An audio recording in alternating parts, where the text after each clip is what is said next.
Сәлеметсіздер ме, оқырмандар?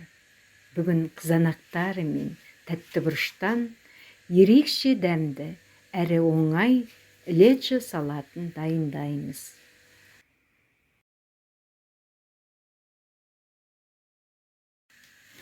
Ең алдымен жуылған, тазаланған тәтті бұрыштарымызды ұзыншалап кесіп, ортасынан 2-ге немесе 3-ге бөлеміз. Осылай тәтті бұрыштарымызды дайындап аламыз.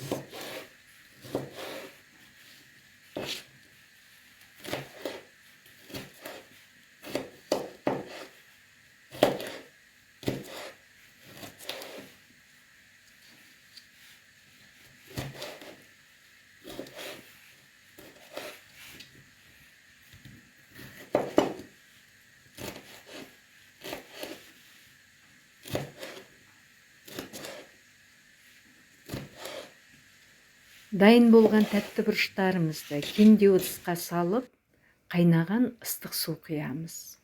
Және осы ыстық суда 15 минут тұрады.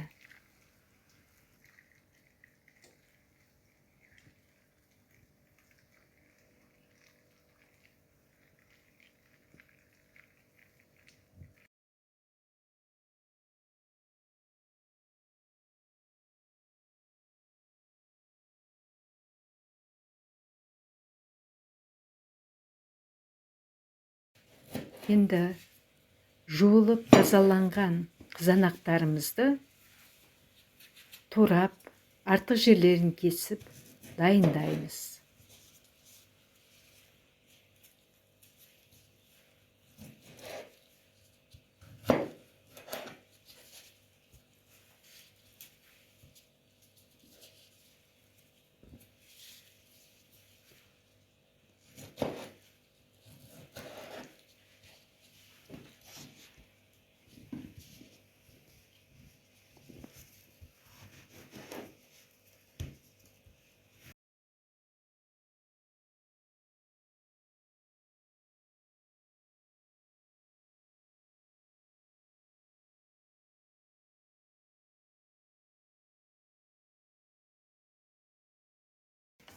Міне енді туралған қызанақтарымызды ет тартқышқа салып тартып аламыз.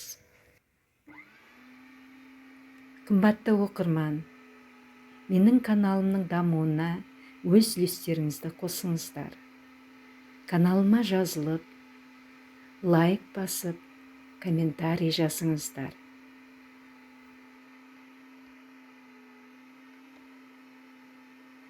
Дайын болған қызанақтарымызды қазанымызға құямыз.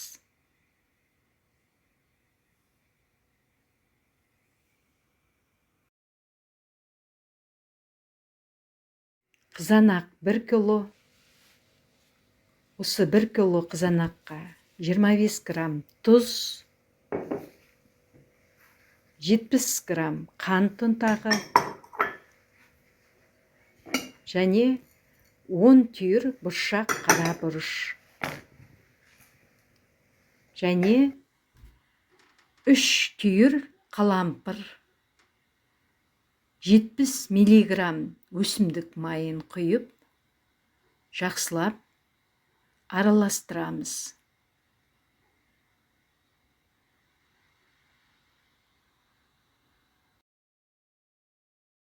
Міне қанты тұзы араласқан қызанағымызды отқа қойып, қайнауға дейін жеткіземіз.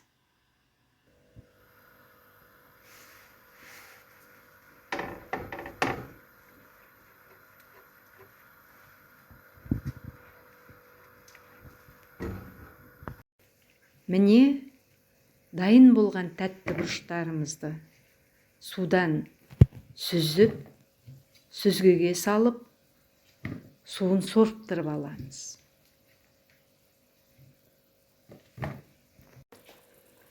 Міне қызанақтарымыз бүлкілдеп қайнап жатыр. Енді осы қызанақтың үстіне тәтті бұрыштарымызды саламыз.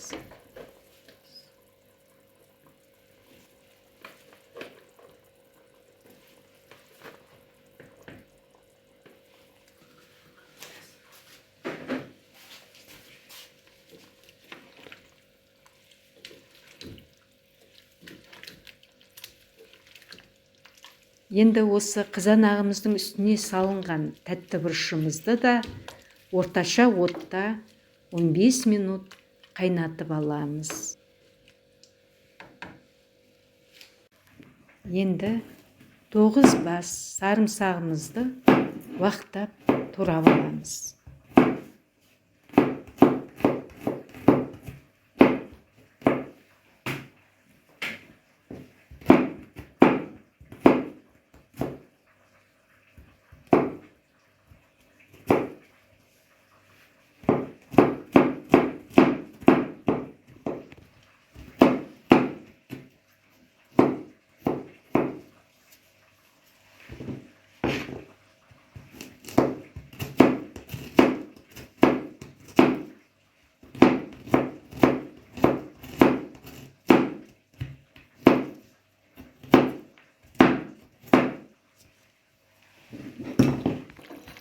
Міне 15 минут қайнағаннан кейін сарымсақтарымызды лавр жапырағын салып араластырамыз.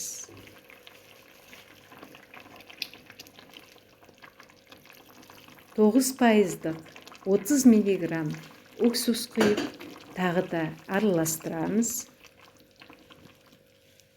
3-4 минутқа қайнатамыз.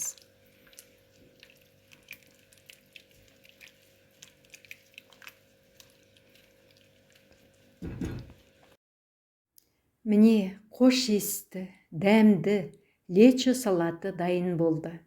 Алдын ала стерильденген банкаларымызға салатымызды құямыз.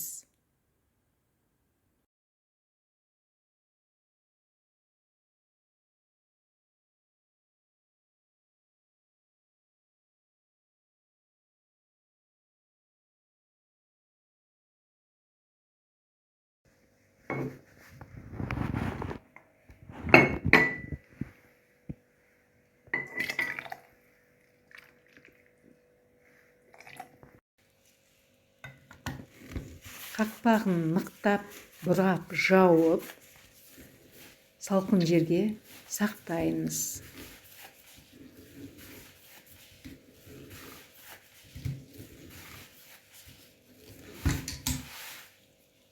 Қымбатты менің оқырмандарым, видео ұнаса, каналыма жазылып, лайк басып, комментарий жазыңыздар. Ас болсын.